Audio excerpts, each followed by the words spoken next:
नमस्कार मित्रांनो, ज्येष्ठ अभिनेत्री ज्योती चांदेकर यांचे 16 ऑगस्ट 2025 रोजी निधन झाले। त्या लोकप्रिय अभिनेत्री तेजस्विनी पंडित यांच्या आई होत्या, तर प्रेक्षकांसाठी त्या त्यांच्या लाडक्या पुन्हा आजी होत्या। त्यांच्या निधनाने आता प्रेक्षकांना देखील मोठा धक्का बसलाय, तर संपूर्ण सिनेमा सृष्टीवर शोककळा पसरली आहे। ज्योती चांदेकर या 68 वर्षाच्या होत्या।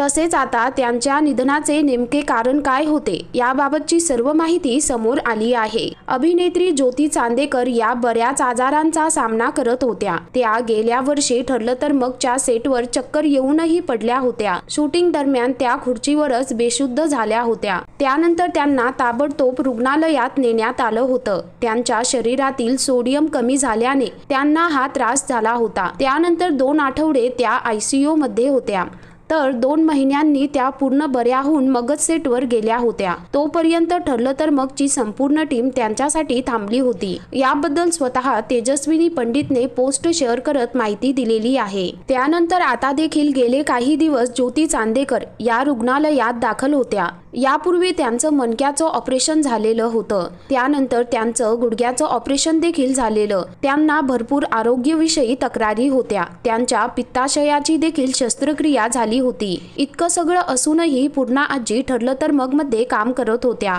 मात्र त्यांची तब्येत पुन्हा एकदा बिघडल्याने त्या पुण्यामध्ये गेल्या। तिथल्या एका खासगी रुग्णालयात त्यांच्यावर उपचार सुरू होते। मात्र अखेर त्या आजारपणाशी झुंज हारल्या आणि दुपारी 4 वाजता सगळ्यांचा त्यांनी निरोप घेतला। तर ज्येष्ठ अभिनेत्री ज्योती चांदेकर यांना भावपूर्ण श्रद्धांजली।